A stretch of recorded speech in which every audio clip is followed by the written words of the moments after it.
If you have one of these three players, you have a chance to win your league in 2023. What's up, everybody? I'm Joe Pepe. It is touchdowns, tap outs, and triple plays, and we are here to explain not one, not two, no, but three different players that can win your league. And listen up real quick. Quick secret, come closer.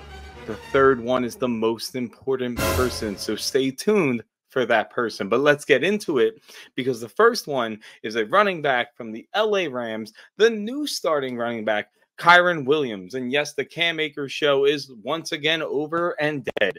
I don't know why it keeps happening every year, but it keeps happening. And Kyren Williams has come in and he has taken over. He is the third overall running back in the NFL for fantasy football in 2023. Who would have thought it? I'm a little mind blown about it because I didn't really think the LA Rams offense was going to be really good. Except now they have Puka Nacua, they have Tutu Atwell, they have Kyren Williams, and all of this without Cooper Kupp. Never would have thought it. But here we are. And if you were able to pick up Kyren Williams or you could trade for Kyren Williams, please go out right now and do it. Because like I said, he is the third overall running back in fantasy football for 2023. But that is not all. The biggest thing here is that he has 12 targets on the season already. 12. 12 targets in 2 weeks, and 2 of them in the red zone. So he's getting high value touches because he's the only running back being used. Plus he's getting targets. Plus he's getting targets in the red zone. I don't know what else you could possibly want this guy to do unless you want him to handstand into the end zone. But my man is out here putting it all on the line on every down and is becoming a workhorse back from the first down all the way through the fourth because Sean McVay is going to have some fun with him. He's going to use him a lot.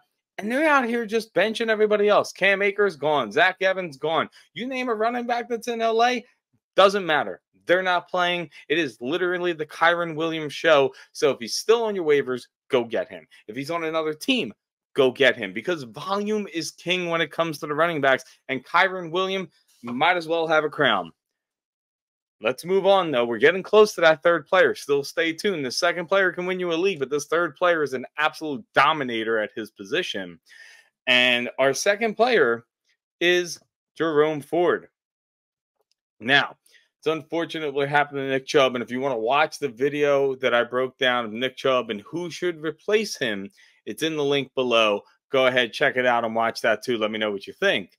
But Nick Chubb is unfortunately done for the season. And right now, Jerome Ford is all they have.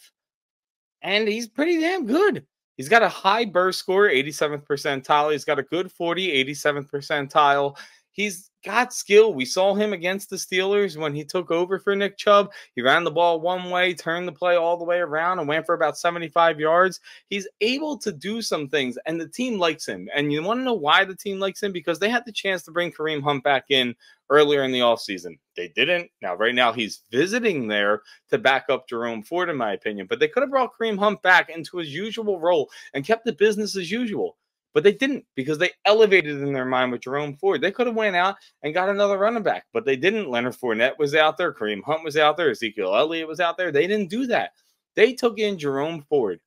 And when he got the ball, he killed it. I mean, he is fourth right now in yards before contact, which is normally a quarterback and offensive lineman stat, but the quarterback has been atrocious. Deshaun Watson has been atrocious. We're not worried about him. It's showing that this offensive line has gotten stronger, which is a great thing for this running back. And his counterpart, Chubb, was third overall with yards before carry. So literally he's fourth and third. You just kind of combine them now that Nick Chubb is gone.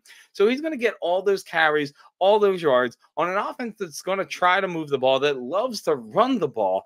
Jerome Ford, if you missed out on Kyren Williams, if you missed him, and it sucks that you did, I think Jerome Ford is very good, and you should be dropping your fab on him today. I don't care if Kareem Hunt comes in. He does not worry me in the slightest. He had his worst statistical yards per carry last year with 3.8. He's older. He's losing it. He's hit the cliff. He's just coming back, if he even comes back, because he knows the system and he knows the coaches, and they know he could pass block and possibly catch ball here and there. But Jerome Ford would be the lead back in that scenario. So if it breaks down that way, Jerome Ford has a chance to win your league. Don't forget to get Jerome Ford. We talked about Kyren Williams. We have two very good players that can win your league for you in 2023. But this third guy is the guy that if he is somehow still in your waiver wires, which he's under 50%, which is wild to me. When I say under 50%, I mean ESPN and Yahoo. It's wild. He shouldn't be. At his position, he should have been picked up already. And if he is, and the owner doesn't realize that he has him or is using him correctly, that manager is a fool. And that guy is Hunter Henry.